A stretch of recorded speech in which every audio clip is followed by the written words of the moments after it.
नमस्कार दोस्तों, आपका स्वागत है हमारे YouTube चैनल पर, जहां हम आपके लिए लाते हैं ज्ञानवर्धक और प्रेरणादायक कहानियां और नीतियां।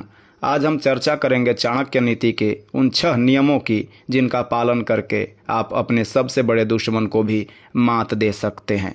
यह नियम न केवल संघर्ष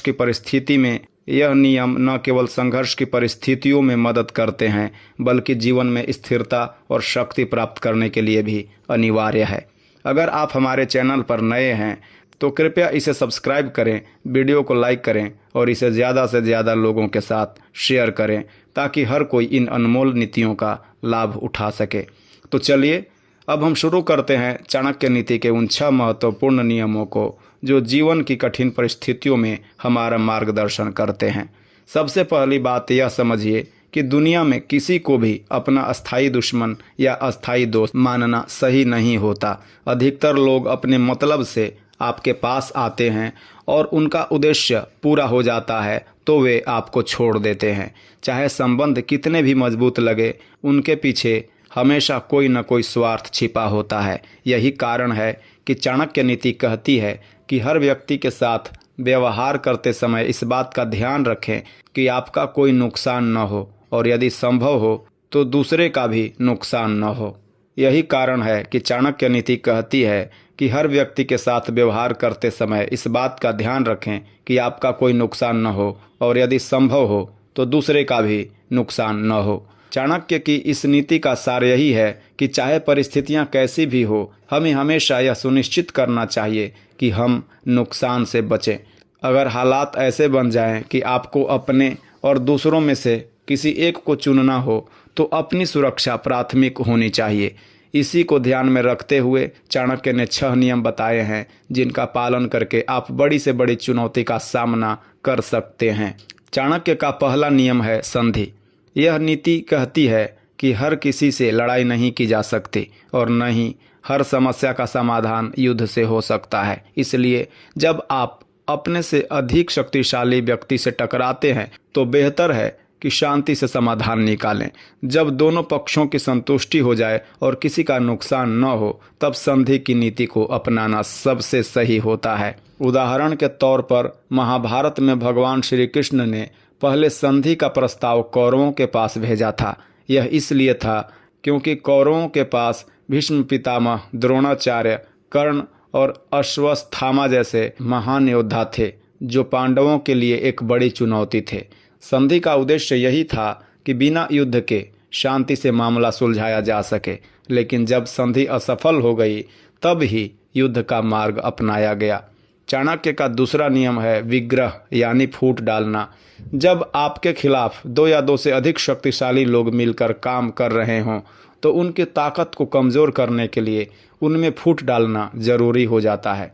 यह नीति कहती है कि जब तक आपके दुश्मन एकजुट है, तब तक आपको उनसे लड़ने में परेशानी होगी। इसलिए उनमें फूट डालें ताकि वे आपस में लड़ें और उनका संगठन टूट जाए। महाभारत में कर्ण का कवच उनकी सबसे बड़ी ताकत थी। श्री कृष्ण ने उसे भेद नीति से कमज़ोर किया। कर्ण के कवच को हटाकर उसकी सबसे बड़ी शक्ति खत्म कर दी गई। इसी प्रकार जब दुश्मन की ताकत को कम कर दिया जाता है, तो उसकी हार निश्चित हो जाती है। आसन नीति का मतलब है जब आपका दुश्मन आपसे बहुत शक्तिशाली हो और आप धैर्यपूर्वक इंतजार करें। अपनी ताकत को धीरे धीरे बढ़ाएं और सही समय का इंतजार करें। जब दुश्मन कोई गलती करे या किसी संकट में पड़े, तब उसे हराने का सही समय होता है। महाभारत में चीरहरण की घटना के बाद पांडवों ने तुरंत युद्ध नहीं किया। अगर वे तुरंत आक्रमण करते तो उन्हें निश्चित रूप से हार का सामना करना पड़ता। इसलिए उन्होंने धैर्यपूर्वक इंतजार किया और अर्जुन ने दिव्यास्त्र जुटाए। जब सही समय आया, तब उन्होंने पूरी ताकत के साथ कौरवों पर हमला किया। चाणक्य का चौथा नियम है यान, यानी युद्ध। जब आप यह सुनिश्चित कर लें कि जीतने के सारे चांस आपके पक्ष में हैं, तभी युद्ध का रास्ता चुनें। युद्ध की नीति को तभी अपनाना चाहिए जब आपके पास जीतने की पूरी संभावना हो, और अगर आप लड़ाई नहीं करेंगे तो आप या तो मारे जाएंगे या भारी नुकसान झेलेंगे। महाभारत में युद्ध की तैयारी के बाद ही श्री कृष्ण ने अर्जुन को भगवत गीता का उपदेश दिया था। युद्ध टालना अब संभव नहीं था, क्योंकि दुर्योधन पांडवों को मारने का पूरा प्रयास कर रहा था। इस नीति का पालन तभी करना चाहिए जब जीतने के पूरे चांस हो, लेकिन याद रखें कि युद्ध में दोनों पक्षों का नुकसान होता है। महाभारत के युद्ध में भी दोनों पक्षों को बहुत बड़ा नुकसान हुआ। संशय नीति का मतलब है कि जब आपका दुश्मन आपसे बहुत अधिक शक्तिशाली हो और आप उसका सामना न कर सकें तो किसी और शक्तिशाली व्यक्ति की शरण में जाएं।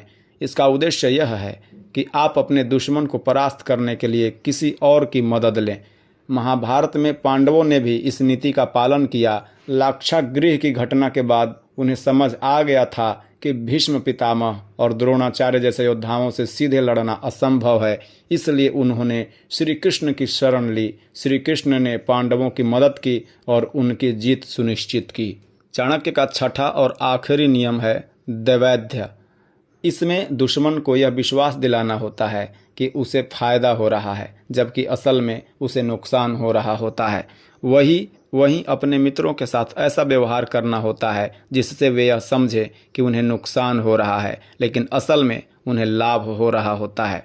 महाभारत में भी यह नीति देखी गई। श्री कृष्ण ने दुर्योधन को यह विकल्प दिया कि या तो वह कृष्ण की सेना को ले सकता है या स्वयं कृष्ण को, जो युद्ध नहीं करेंगे। दुर्योधन ने कृष्ण की सेना को चुना, जबकि असल में श्री कृष्ण की रणनीति ने पांडवों की जीत सुनिश्चित की।